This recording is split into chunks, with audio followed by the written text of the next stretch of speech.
Welcome to partialarc.com. Don't do that.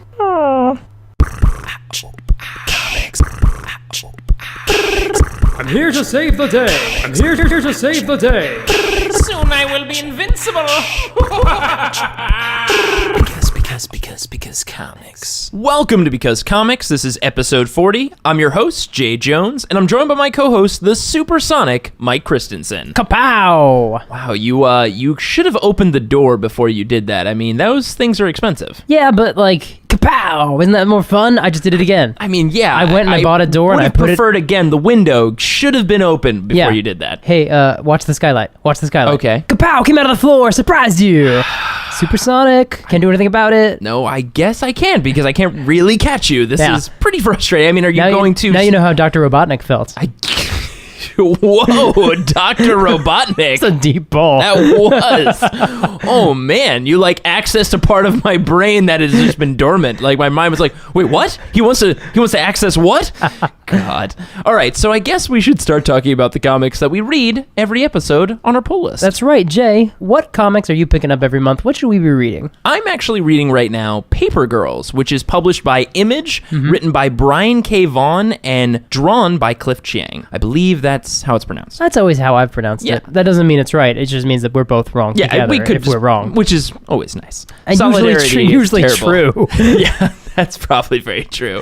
But basically, this comic, this team, Brian and Cliff, is a powerhouse team. If you guys don't know Brian K. Vaughan, if you guys don't know Cliff Chiang, I mean, Brian K. Vaughan, amazing writer, so many Eisner Awards. I mean, he's writing Saga, which is, one of our favorite comics. Oh, yeah. And Cliff, he did probably my favorite run on Wonder Woman in the longest time. He did the New 52 Wonder Woman, he did the right? New 52 Wonder Woman. It's a different team now, but when it kicked off and when I did the pull for this show, that was the artist on it at the time, and he's, oh my God, he's amazing. So basically this comic, just like my last pull, opens on a crazy scene, which takes place in a comic about paper routes. So a comic called Paper Girls is about a group of paper girls, not paper boys, but paper girls. And in this opening scene, I won't get into the details because I want you guys to experience it for yourself. So basically, the comic itself, it's actually appropriate that it's going to be on this episode that I talk about it, is because it opens post-Halloween weekend. Oh. It actually kicks off the day immediately, actually the morning right after Halloween, which is written by our main character on her calendar. It's written in as Hell Morning because she's getting up at 4:40 a.m. to basically deliver papers. It's the morning after Halloween. It's the morning after Halloween. Is it called Hell Morning? I don't think it's called All Saints Day. Yeah, probably the opposite, which is weird for her to say because actually these characters in this comic are introduced. It is discussed more than just like a one-off that they all go to private schools, specifically like Saint something Catholic private schools. Yeah, they should know that it's All Saints Day. That's a thing. But she wrote in big red marker, Hell Morning. Well, she's facetious. Yeah. Well, she is. She's actually our main character. Her name's Erin. She's a little wry. She's a little sarcastic. But overall, in a lot of these scenes as the comic unfolds, she's kind of pitted as a little bit of like the goody two-shoes. She's sarcastic, but she will play by the rules, basically. This comic actually is a period piece. It takes place in 1988. We're actually, when the comic opens, we see her in I a guess room there aren't really, ready. there aren't really newspapers right now. No, not that many paper boys or paper girls anymore. But it basically shows like a poster on the wall. It says like The Monster Squad, which was like a 1987 movie. Oh, yeah. Yeah. I know I've never seen it, but I know that movie. Yeah, and this comic does an amazing job of playing up that like nostalgia of like, oh, I remember that, and like I remember walkie-talkies and like clothes like that and things. It's really amazing, and it's fun because a lot of the characters have conversations where it's fun to have like, can you guys believe this is happening? No, that's never gonna happen. And it's like, well, now we're in the future, so we obviously know those did and will happen. But it's interesting because our main characters are, like I said, these four paper girls, Erin, Mac, Tiffany, and KJ, and each have their own unique personality. Obviously, it's done very well by Brian K. Vaughan. Anybody who's read his stuff knows that he does a great job of not just saying things like, oh man, you're such the lone wolf. Like, nobody says that. It's just their dialogue is like rolled out really nicely over the series of the comic. You get a really well-rounded, fleshed out character that doesn't feel forced. And honestly, I would have been fine with, as this comic went on, and it's a pretty long comic, or at least it feels it for the first issue, I would have been fine just to keep reading just about these 4 girls running paper routes, because there's just so much fun there. It felt very much like Stand By Me-ish. It had a little bit of like E.T. in there. Fun. With like people riding bikes around, and and E.T. of course, there was a little bit of Halloween in E.T. if people forget, and they do ride bikes in that movie. Yeah, it takes place on Halloween. They dress up the little alien in the ghost outfit. And then he calls Yoda Daddy. Yeah, that's right. Boy, that joke doesn't make any sense at all. It doesn't make any sense. That's just a very confused E.T. It is just super inside. Yeah. And basically, like, it would have been great to just follow that, but there's definitely a point where the comic takes more of a dip into E.T. territory and less Stand By Me territory. Okay. I won't get into the specifics of it, but I mean, Brian K. Vaughan writes saga. He writes high concept, weird stuff. Mm-hmm. So even though, trust me, the comic just stands on its own just as a great, fun, nostalgia character piece, but as it ends, the cliffhanger of the first issue, it's crazy. It's not like whoa or like terrifying. It's just like you're gonna look at that last page and be like, I have to know what in the world is going on with this comic. So I highly recommend Paper Girls. If the creative team isn't enough for you, how could it not be? It's so good. But the content, and I'm just telling you, just the characters and the fun stuff that comes with a Brian K. Vaughan comic is all there. You guys are gonna love it. So that's my pull. That sounds like a really strong character building work, and it's got like a lot of character development and a lot of interesting ongoing plots. My pull is Scooby-Doo Team-Up.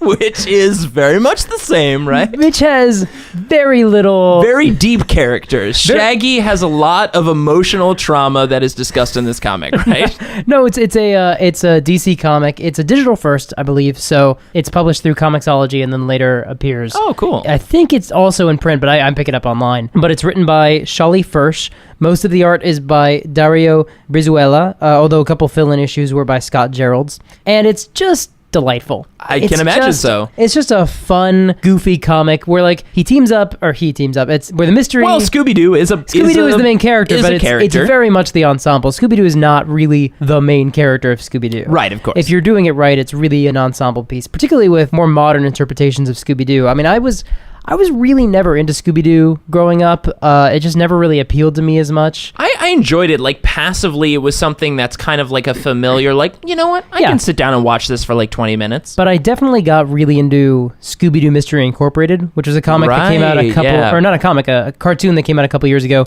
that actually was like character-driven and had like this really big overarching plot. And there was like pretty clever like meta stuff that was like referenced in that show. Very much so. This is very meta, but it's very much the throwback piece. It feels like, if you remember the Brave and the Bold episode where he teams up with Scooby-Doo, yes, it feels like a sequel to that. Oh, great. Because they literally, in the first issue, basically the first story, they team up with Batman and they talk about fighting the Joker and the Penguin. But basically they've teamed up with Batman. Scooby-Doo teamed up with Ace the Bat Hound. They've teamed up with the Teen Titans, specifically the Teen Titan Go. Oh, really? Teen Titans, like that animation style. That's pretty awesome. They've teamed up with Wonder Woman. They've also teamed up with the Flintstones. What? The Jetsons. Okay. Was this in the same comic? Like, were they time skipping? That one went directly from one into the next. That makes sense. They went sense. back in time, then they overshot. That could have basically been just like a Back to the Future trilogy. Pretty much. For Scooby-Doo. And then they teamed up with Johnny Quest and all of them. Secret Squirrel is in one of the recent issues. We were talking about this off mic, but I love Secret Squirrel. And I barely understand what he is other than a spy who's a squirrel, which I guess is all you really need to know, Mike. But it's just a fun comic. I mean, it's Batman, and every time he shows up is just the most like Brave and the Bold, like 90s, or not even 90s. It's like 60s Adam West style. Everything's kind of that tone. But then when they team up with Teen Titans Go, it's very much like that style of animation. Okay. And we've seen Robin in the other version of Robin. So Daphne even says like, boy, Robin sure seems different when he's with the Titans than he is with Batman. That's true. And Fred's like, I guess everyone acts a little differently with their friends than they do with the grown-up. Yeah, he is a little bit different around Batman than he is when just the Teen Titans. There's a moment when Scooby-Doo and Ace the Bat Hound team up. That's awesome. And Scooby-Doo's wearing a Robin cape and Robin mask. And they jump and they do the Dark Knight Return style, like awesome. in front of lightning. And Scooby-Doo asks, where did that lightning come from? And Ace just says, that happens all the time. Gotham has strange weather. That's so good. I'm going to give you just a couple quotes just to give you some sense of what the comics are like. Johnny Quest at one point tells Shaggy, it's not our first mummy. Most of the time it just turns out to be a plot by aliens or foreign spies or something. And Shaggy says, half of our mummies just turn out to be realtors. But basically, it's so true. The comic almost always has the same format of like there's some sort of mystery going on and then they have to figure out who's behind it. But it's not usually just like old man Jenkins like trying to scare people away, because a lot of the times it's in the DC universe. Oh no. So it's like, okay, yeah, this could actually be a monster. There aren't ghosts in the in the Hall of Justice, but there are supervillains. Oh yeah. There are supervillains all up in this episode. At one point we see Shaggy get a Sinestro ring because who knows fear better than Shaggy? Oh my god, that's there's an so issue great. There's an issue that opens in the Daily Planet and Perry White shouts, "Great Caesar's ghost," much as he always does. And there is a ghost of Caesar in the room. Guys, they have a lot of fun. It's fun. It's just a fun comic. It's just like, hey, check it out. It's pretty cheap and it's pretty fun. That's amazing. All right, so those were our polls, and now we'll be diving into the main segment. Mike, kick things off. The Flash. Shot in the dark.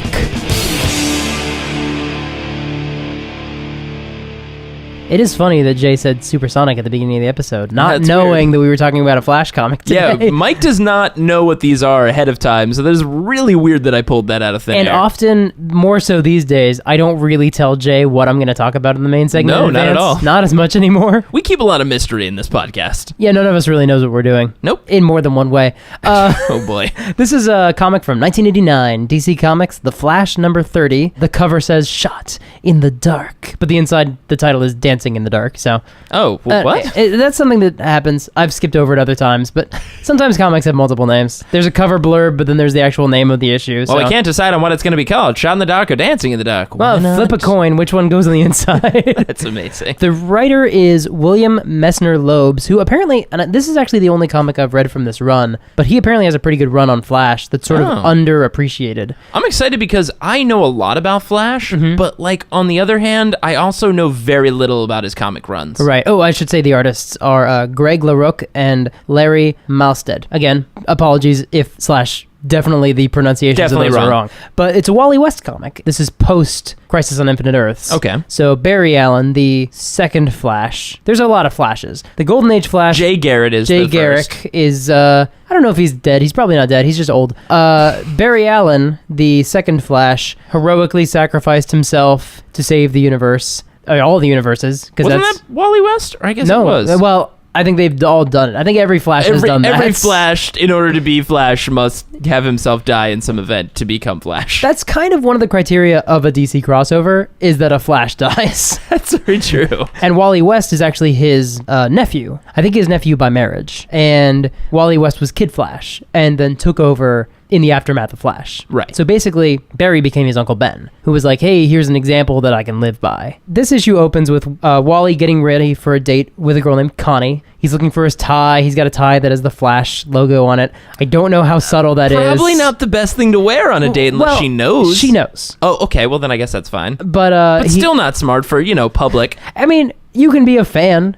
Sure. That's fine. And it's not like a huge logo. It's like a little button, which I like. Here's the thing though, is there a lot of merchandising in the real world? So here we have merchandising because it is not real. But in the DC universe, I don't ever see people walking around in Superman t-shirts. I do. Oh, does that happen? Yeah, they definitely see Superman or Batman shirts. It depends on the writer a lot. They did that a lot in Young Justice, where it's everyone at school with the main characters has a shirt of one of their favorite heroes. Okay, because I'm just wondering how rare is a Flash tie? Well, is that I definitely think sold in many stores? Whether it's official, it definitely happens. Maybe he got it on Etsy, right? There's two things to remind you of. One, he wears a ring with the Flash's logo on it because he keeps his costume in there. Yeah, so that we're should gonna be a different ring. Yeah, it should look like a class ring or literally any other ring. Anything else. Second, the other thing I'll remind you of is that in episode 5 of this very podcast, Bruce Banner, again Marvel Comics, but still, he put on a Hulk mask. Apparently just Hulk masks existed, and they're just right, we talked about completely off screen.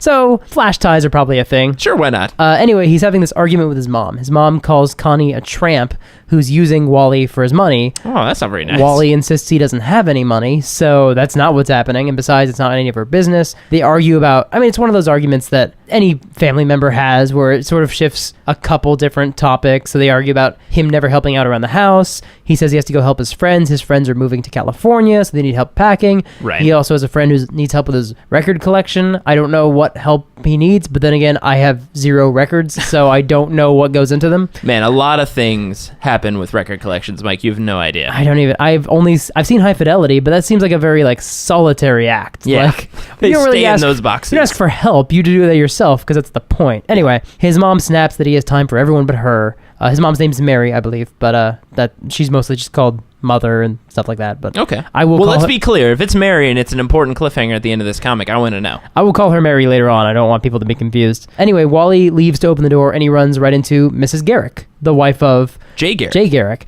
and who was dropping by for a visit. Clearly picked a bad time, but they agree. Wally and she agree to go out and go for a walk and chat and catch up. They stop off at a soda shop, and she asks if he's thought about moving out and being on his own. He does have a salary now because he's part of Justice League Europe, which is a thing.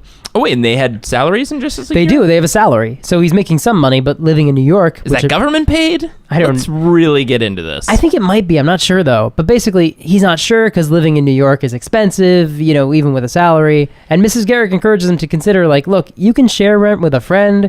You can move to a new city. You can get to know a new city. You can move faster than bullets. So, if you want to move out, you can figure out a way to do that. Right. That is a thing that you are capable of figuring out. Also, you can live basically anywhere. Your commute is very short. True. Actually, to that point, his mom grumbles that if Wally can go out and have fun, she can too. So she climbs into his teleporter tube. Oh, boy. And teleports to the Justice League Europe base to go enjoy a day in Italy. Well, that's awfully nice. Yeah, it is. So, abuse of that teleporter, kind of? Yeah, she says, well, I shouldn't have reprogrammed this so I could use it too, but Italy's just so nice. It's nice to know that Mary can reprogram a teleporter. I imagine it's just putting in your own bios or something. I don't know what goes into that. There's an app on your phone or something. Just punch it in. It is 1989. Yeah, that's true. There was an app on a floppy disk. Yeah, okay. She just slides it in there. It's a zip disk. Yeah. Oh, gosh. Wally meets up with Connie at the movie theater. She's a little angry because he's 30 minutes late from when he said, get there 40 minutes early, and then he was 30 minutes late from 40 minutes early. So they are still 10 minutes early. Oh. But she's like, why did you tell me to do that? And he's like, I don't know. I'm used to always being late. Is just like Barry, and are all the Flashes just notoriously late? Well, and she actually says, why are you late? You're the fastest man alive. And he says, when I was Kid Flash and Barry Allen was the Flash, Barry insisted they protect their secret identities by being late to everything.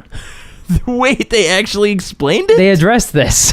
So he purposefully is late to everything. I think now it's just habit. Because don't it's just don't tell the people who know that you're the Flash to just be late. Now you just seem like a jerk. Well, now I think he's just used to it. It's just it's a bad habit that he's never unlearned. Because he was a teenager, It's just he's not used to. Maybe he's just set every clock in his house to a new time. Anyway, the movie begins. The movie they're seeing. By the way, the marquee behind them has movies like One Flew Over the Cuckoo's Nest and Batman. So apparently, in the DC universe, a Batman movie came out in 1989. Does it say Tim Burton on there too? No, it doesn't. It doesn't say. But I guess we're just meant to believe that it is the actual Batman movie. I mean, how could it be? There's a lot of Bruce Wayne in that movie. It's true. Also, there's a lot of all of his backstory. His parents get shot in that movie. Not all of his backstory. A little of his backstory. But enough to be Bruce Wayne's Batman. Yeah, it can't be the movie. That's true. It's just a Batman movie. Yeah, it's just maybe they get it horribly wrong. I want to watch that version of Tim Burton's Batman. I would probably prefer it. You know my opinions on the other one. I do. But I love that's that a movie. different argument. Yep. Anyway, the movie that they're watching begins, and apparently there's just sex immediately. Maybe they're seeing Batman. Oh. I don't know. Maybe that's in that world they assume. He's when he's not Batman, he's obviously sexing as much as possible. Maybe. Just that's all they know about him and Catwoman. It's just oh, well, It's weird to think that maybe Batman was an NC-17 movie in that universe. Yeah. But anyway, whatever movie... Because it's not One Who Flew Over the Cuckoo's Nest. So, it's gotta be Batman, right? And there could be other movies playing. There's at least one other name. I don't remember what it is. We can only assume by the evidence that it has to be Batman. It doesn't have to be, but I like that it could be. Yes. Because this is also the first scene. It's the amazing. movie started with a sex scene. With a sex scene. That is actually not as common as like people who protest movies would have you believe. Like parents groups would maybe argue that all movies are sex, but like there's a little bit of storyline beforehand. Usually they set the scene, or at least like in a world 50 years in the future, everybody has sex, and then it opens. At least something, some sort of prologue. Maybe it's a trailer. I don't know. But she jokes that like, oh, you planned to bring me to this movie to like get me in the mood. And he's like, oh, I don't know, I didn't know. What a weird start to a Flash comic. And he's like, oh, did it work? And she doesn't answer. She's not moving. No one in the theater is moving. Oh boy. The screen is frozen, and he feels something on the back of his neck, and it's a bullet.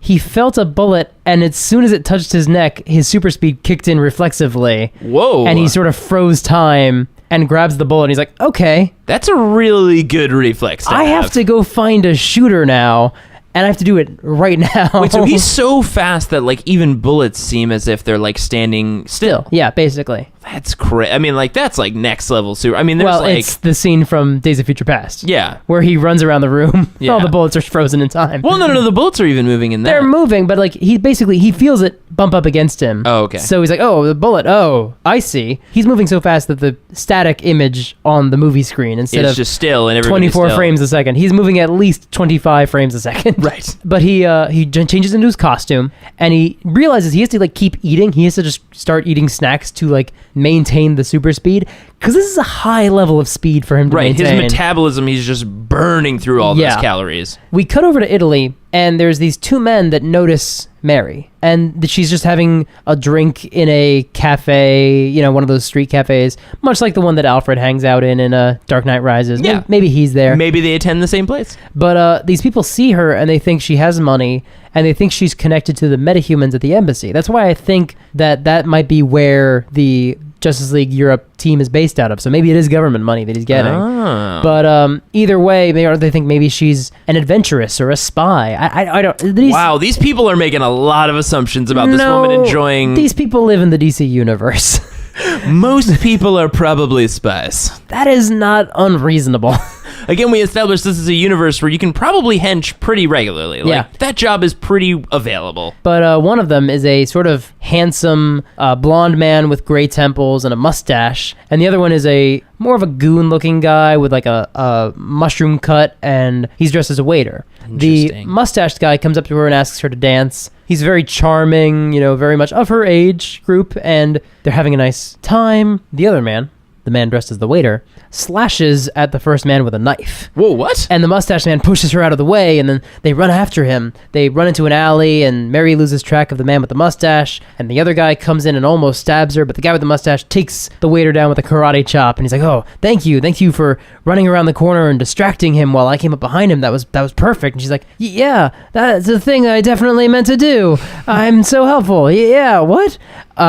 We cut back to the movie theater, where Wally finds several bullets hanging in the air. Oh boy. This shooter must have an automatic rifle because he squeezed off a bunch in a second. So he may have been targeting Wally, and the rest of the theater is collateral damage or a bonus or something, or Wally might just be in a wrong place, wrong time situation. He doesn't know. But either way, he has to start running around and grabbing bullets. He has to be very, very careful and make sure he has all of them. That's the thing, like, this is such a great concept of, like, I love that these are the types of stories that, like, the Flash can have. Yeah. Because these are, like, very interesting, like, mystery puzzles that only he can be put in these types of scenarios. Like, Superman is fast, but he's not this level of speed. I mean, if you put this scene in a Superman comic, it would not feel out of place. But he's also bulletproof. Right. That is less interesting. Right. And, like, also, more likely than not, like, Superman stuff is always much grander. Like, this is something you can put Flash in a more personal, like, oh, somebody's just shooting off a few bullets, which in a Superman comic wouldn't seem so big because, again, like you said, he is bulletproof. Right. And also, I mean, he also has super senses, so he hears the guy coming before he comes in the room. And the Flash, especially this era, Wally West, this feels like a 80s Spider-Man comic in a lot of ways. I mean, the girl he's dating is a model, and he's got older women in his life. We have 3 generations of women. We have Jay Garrick's wife, we have Mary West, and we have Connie. So one person of his age, one person his mother, and one person a generation older. Interesting. And so we have this... So it's like Silvermane, Aunt May, and Mary J. Silvermane? Yeah, Yeah, Silvermane is... Your go-to is, first of all... Is Peter Parker's grandmother. First of all, no. Correct. Aunt May is his great-aunt, first of all. Oh, right, that's true. Or no, just his aunt. Yeah, she's his aunt, but she is old enough to be... There is a significant age gap between Ben and May Parker and Richard and Mary. Well, Silvermane, Peter Parker's grandmother, is... That's not true. Is so much older that he's actually... she is actually a robot cyborg head. Okay. And that's just it. You are confusing our audience. First, Silvermane is a gangster. I put us on a completely different track. Male, comparable age to Aunt May, who is older than dirt, and... I think we talked about this in another episode. Yes, has a cyborg body. Yep. That last part was true. Yes. Anyway... It does feel like a Spider-Man comic in a lot of ways, and putting someone in a situation where their powers can only do so much, but it's also something that only they can handle because they have their powers, is very much of that era as well. Wally runs through the theater, his muscles are dragging, and he can't really move through the crowd that well because they feel like concrete statues around him. He can't really just like push them aside. He notices a frame move on the screen, so oh, no. Time is passing. He gets to the rear of the theater, he trips on someone's foot and he falls, and he ends up looking down the barrel of the gun. He finds the shooter holding a newspaper. He runs and empties the guy's clip. As far as I can tell, he doesn't check the chamber, but maybe he does. That's how guns work. There's usually one in the chamber. I'll give him the benefit of the doubt. This is happening mid-fire, so maybe there isn't one in the chamber at the moment. It hasn't had time to pop the next one into place. But he pops out the clip and pulls out all the bullets, and then time restarts, and a bullet hits the exit sign. And Wally thinks, darn, missed one. Wow, that was real lucky. Yes. He holds out all the bullets, shows them to the shooter, and then throws a bunch of them into the shooter's forehead and just knocks the guy out. Oh, wait, at super speed, just like plinking him with it? At more speed than we would be able to do. Right. Not enough to kill him. Not too much speed to make it an actual bullet. He just flicks a couple into the guy's forehead and just the guy's out cold. Is this guy wearing a mask or anything, or just we don't know who he is? He's just a sort of ordinary looking man. Okay. We cut back to Italy. The waiter is arrested, taken off by the cops in the paddy wagon. And we've established this waiter is the goon from earlier, right? Yeah. So this is obviously some kind of play they're creating. Right. And the mustached man says the waiter was the last of a gang of international jewel thieves. He identifies himself as Inspector Antonio Verdi of Interpol. And he pursued the waiter, the thief, across 3 continents. Now, this inspector, quote unquote, is also the other bad guy, right? Yeah, he seems to be. He was in cohorts with this guy in some way. Okay, but he is really being arrested by real police? He is being taken away by men dressed as police. Okay. That is the extent of what we know. Now, hopefully they're not real police, because if we really lay this out, I know, and this guy is really getting arrested by real police, these 2 guys gambled so much on hoping that this woman is a spy or connected to the embassy. What if it was like, oh, she's just a regular woman, because we didn't back up any of this plan with any research. I really hope... A part of me hopes that it's real cops, and they're just really gambled it. Or the guy's just like, I'll be able to break out, it's fine. Yeah. I don't know. I mean, because they're right. I mean, they're definitely right, but are they though? I mean, not really. We don't really know. She's not adventurous. She's certainly not a spy. Well, she can reprogram a teleporter. That is not the same thing as I feel like that's going to be valuable. Who knows? The floppy disk does all the work. We all know that. We already know the floppy disk / Z drive. Z disk? That's not. I really could not tell you. Yeah, I don't remember what it's called. But it's so crazy that they would just do that on a whim. Well, I don't know, man. Anyway... Antonio says the thief panicked when he saw Antonio, so he probably would have killed Antonio if not for Mary. Oh, wow. And he kisses her hand, he thanks her in Italian, and she just thinks, gosh, because she's, a little smitten. We cut back to New York. Outside the theater, Wally says the guy was a professional hitter. That's confirmed, but won't say who hired him. So Wally doesn't even know whether or not he was the target. Right. This guy just seemed like he was just aimlessly spraying into a movie theater. But who knows? But he does say that he's tired of New York hitting him in the face. He's going to move to Keystone City. But he tells Connie, but we haven't really talked about, I don't know how that would work. Maybe have this conversation before you make quick decisions like that. He's with your modeling career, I don't know how that would work. And she's like, doesn't it take you 20 minutes to run from Keystone City to New York? That's like a cab ride.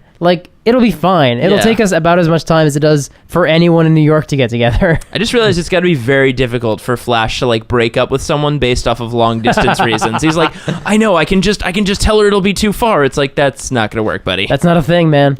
sorry, doesn't work for you. But then she says, why don't you run me back to my place and I'll tell you how much I hate that nasty old movie you made me see tonight. So they go off to get some. Also, did they watch the whole movie? Because that seems to be what she's implying, but they didn't. They just definitely did not. But I guess technically based off of what they saw was only just the opening sex scene. That's very that's true. all they can base it off of. Yeah. To her knowledge, Batman is just all about that. Yeah. Like, was it a porn theater? I don't know. That'd be very strange. Did they go to a Batman porn? Is that what that also was? had a Once Flew Over the Cuckoo's Nest porn? Hey, we don't just show pornos here. We have some Academy Award-winning movies. You're assuming that because they saw a movie at a theater playing Batman and saw a porn there, that it had to be the Batman movie. It is the Batman movie. That is not... I'm not making a leap, Mike. It is canonically the only Batman movie that has existed in the DC universe. First of all, that is probably not true. Yeah, probably not true. I would guarantee Damn you, Grant Morrison. Anyway, the caption just tells us this next scene happens later. Doesn't tell us how much time it takes for the Flash and Connie.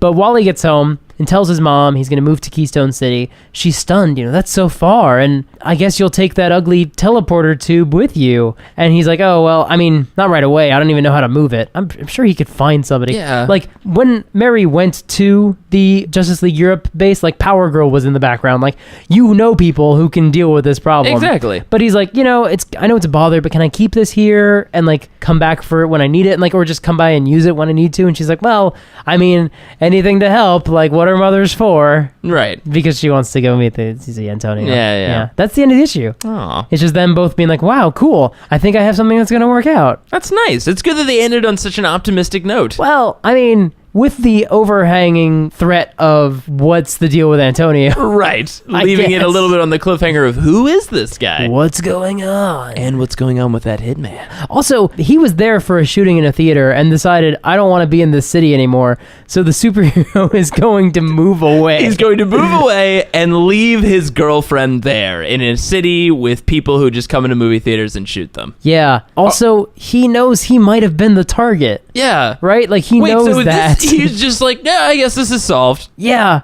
Like, it's so strange. He has assumed that the problem will not continue.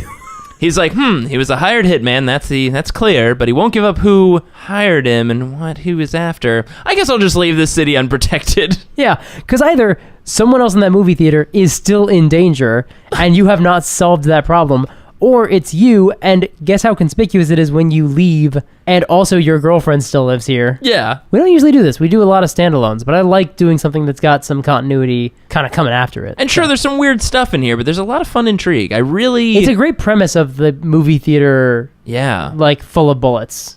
And again, just a great puzzle and problem that really only the Flash can tackle, basically. And hey, any way to give me a reason to pick up more Flash comics is, I will definitely take that. Yeah, check out the Flash, man. All right, guys. So that was our main segment, and that'll take us into our game, Would You Rather?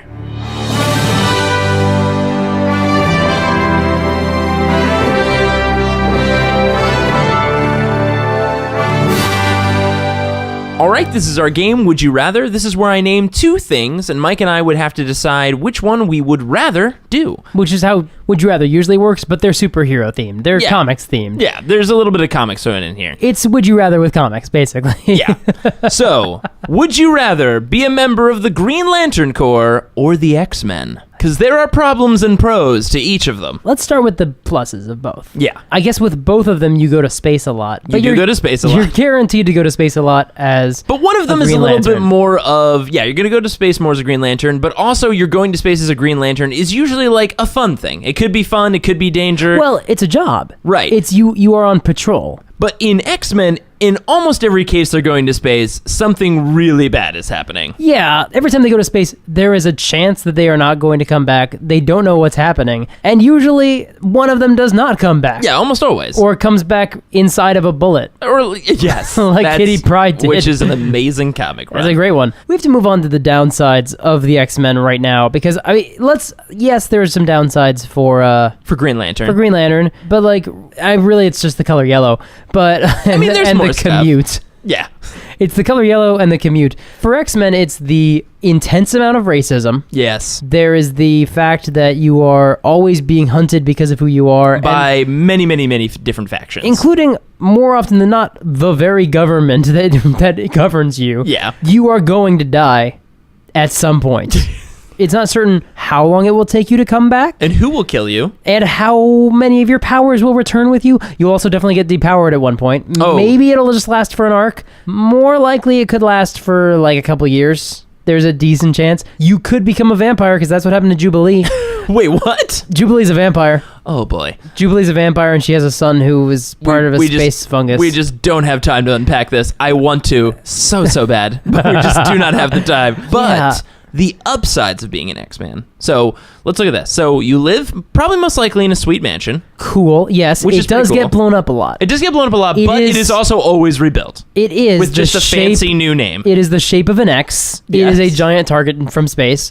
Let's go ahead and say... I never thought about that. Did Charles Xavier just was he just trolling everybody? He was like, this is pretty great. Oh, Charles Xavier, another huge downside. Okay, hold on a second. I was about to ask, is Charles Xavier in the pro or the con section? Mostly the con. I mean, he's a lot of pro. Yeah. Charles Xavier is a habitual liar. Yep. This is the man who, he sent the X-Men to an island called Krakoa, and they didn't come back. So he sent some more X-Men there. He thought they all died, so he found some more X-Men, did not tell them about the middle group of X-Men, and sent them to go rescue the first group of X-Men. Oh, boy. Yeah, that presents a lot of problems. Yeah, he is a pathological liar, I would say. Okay, so Charles Xavier, con. He also says that he named the X-Men after the X gene, but also his name's Xavier. Yeah. So, really, dude? A little bit of narcissism. Also, he very definitely has a paramilitary compound under his school. Yeah, he does. Just from starting point, what we know about this dude is that child soldiers. But so this is just about you being an X-Man. Yes. Would it be fun?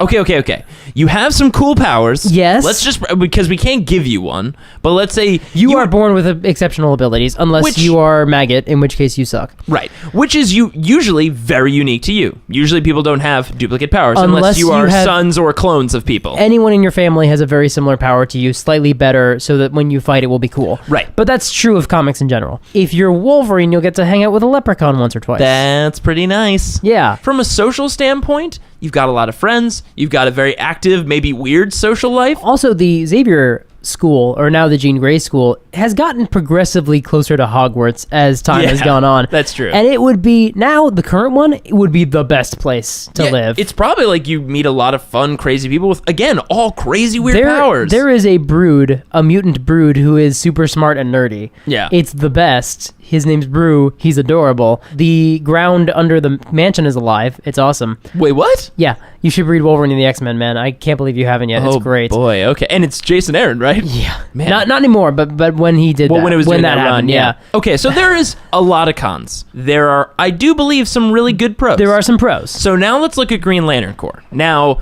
Green Lantern Corps Pro, you are a space cop with arguably one of the most powerful weapons in the universe just on you at any time. You also get to hang out with Batman, Superman, and pretty much anybody else. Or even if you're not a member of the Justice League, you get to hang out with Kilowog and that one who's a squirrel. And that one that's a planet. Mogo doesn't socialize. That was the punchline of that comic. Right. You will meet tons of alien species. Yeah. And you will get cultured in ways that you could not imagine. And again, super powerful weapon on you at all times. What's sort of appealing to me about the Green Lantern, and this is funny because actually I like X-Men comics better than Green Lantern comics, but what I like is the idea of that legacy in the Green Lantern Corps, especially because your ring is passed on to someone else. Yeah. It's like a badge with a cop. It's like a badge. You are a space cop. This badge, this gun might have been worn by someone previously. Can you Except, I think they actually retire badges when that cops might be die, true. but the ring is passed on. It's more of like the station, right? Yeah. Many cops have worked this station. Many cops have worked this beat. Can you uphold the same traditions and the same things that we had hoped for from that previous generation? That's pretty cool, and it's also cool that you are basically selected. It's unlike the X-Men where you are just born born and you're a freak, and hopefully Charles Xavier got to you before Magneto did. Exactly. Like, let alone Stryker or someone else. Any of the other bad factions that could have gotten their or hands on Mr. you. Sinister or whoever. But like with Green Lantern, there's that idea that like, hey, you have been selected because you're pretty cool and we like you. Well, the thing is with Green Lantern now, they actually, I believe in a recent run, revealed that like the Guardians are like evil, or like most of them are bad. The Guardians, I think, again, you probably know better than I do, the Guardians have always had a little bit of the same problem that Xavier has. Yeah. Where there's always that moment of like, oh, did we not tell you that we built these robots that tried to police the galaxy? Oh man, and then we probably should have told you that. They were evil, so we sealed them away. Hope that's never going to come back to haunt us. It's cool, guys. It's cool. Exactly. Like, there's a lot of people who hate the Guardians for pretty good reasons. So they both have that similar of like, we look to this leader figure essentially, and they betrayed us in some ways, whether that was with lies, whether that was with being evil. It's usually omissions, lies of omission. Yeah. But the other thing too, like with Green Lantern, one thing to think about is like, what if you don't get Earth as part of your beat? What if you're patrolling like the nebulous galaxy where like all the planets are cannibals, but it's like you've gotta like keep that in check. That has happened. And that's a thing that they do. Like, that's their government, to be cannibals. And, like, you have to, like, deal with that and those moral... You're a cop. You're complications that you have. For, like, half a galaxy. Yeah. You're a cop for a sector of the universe. You have to make the rounds and police it and make sure everyone's okay. It's a lot to fall on your shoulders. And it's a lot of responsibility. And, again, you might not go home as frequently as you'd like. So, I guess... mean, honestly, I think the cons with X-Men are more severe. Yeah. That said... I would rather be an X-Men.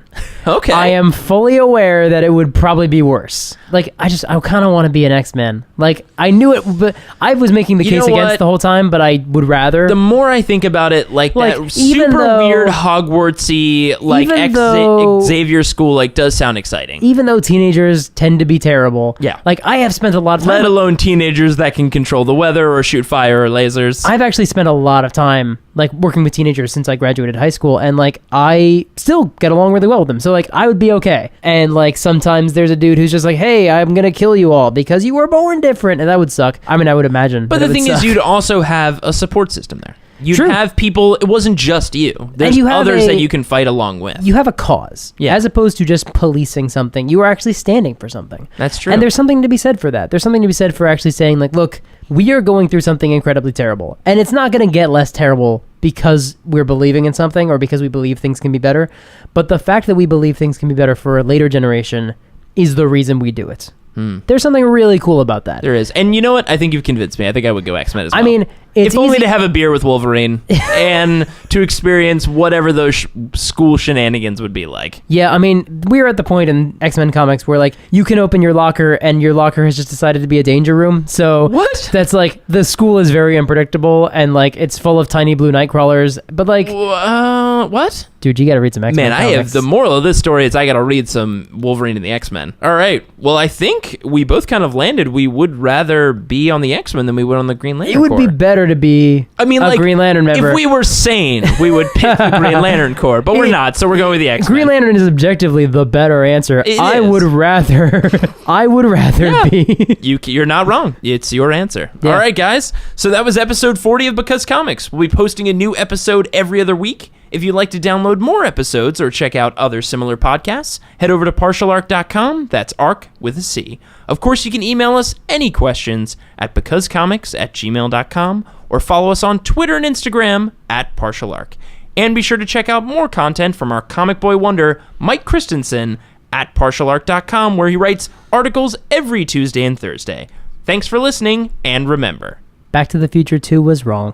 I'm sorry, guys. Why did you have to say that? It was just wrong. Like, it knew it was gonna be. It didn't try to be right, but we put a lot of pressure on 2015. I'm still waiting for Jaws 14, right? It's 19, sir. Jaws 19? Yes. Well, let's make it happen. Because comics.